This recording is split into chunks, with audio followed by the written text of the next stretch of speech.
Now, obviously, this all costs money, and you say there has been funding coming through from central government.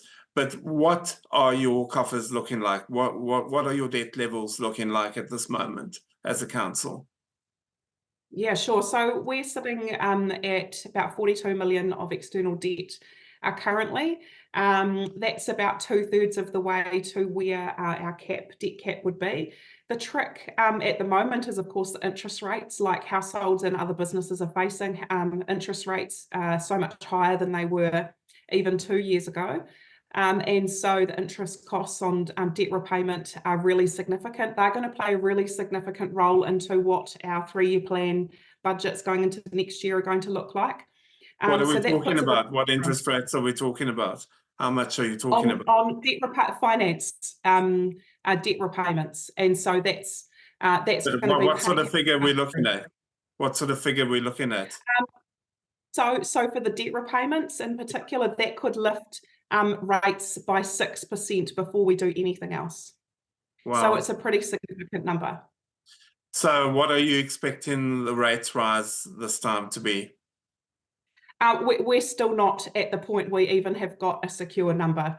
It could be anywhere between 20 and 30%, depending on how the different pieces come together. It is big. And the frustrating thing is there's more to do than we've ever had to do. And it's going to cost us more to basically deliver less. The inflationary environment that we're in for a council like ours is very, very challenging. So you're predicting between 20 and 30% rates increase in the next round?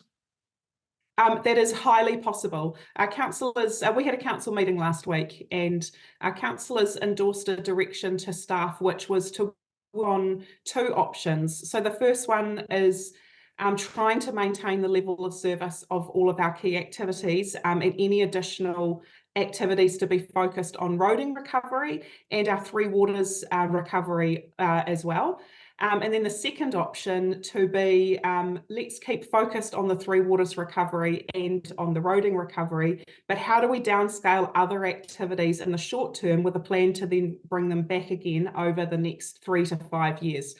So we're seriously looking at what reducing levels of service on everything else looks like for us to come through this. We've got a trade-off almost going on where we've got significant Three Waters investment to occur, but we've also got significant roading investment, and it's like we can't play both cards at exactly the same time. We're having to get a bit clever about how we phase that. Yeah, and obviously if there's a huge rate rise on that as well, that's going to have an impact on people. It does. It absolutely will, and it's putting pressure on people's household incomes.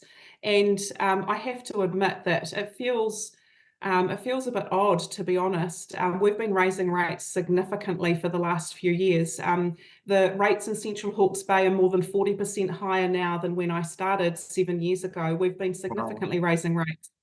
And so that raise is there, but we've got a central government regime which is in the process of laying out tax cuts and how to get more money into the back pockets. It feels like we're almost operating in opposition to each other, where tax cuts are going to deliver more money into household pockets, but then the inflation and cost coming to councils just means that it could just nullify that. That feels like a really odd place to be in. I don't know how we resolve that, but it does feel like we're at odds. Because the government has indicated that it's all taxpayers, whether it's ratepayers or taxpayers, it's still the same money. But yeah, is this something you raising with the government? Yeah, absolutely, absolutely.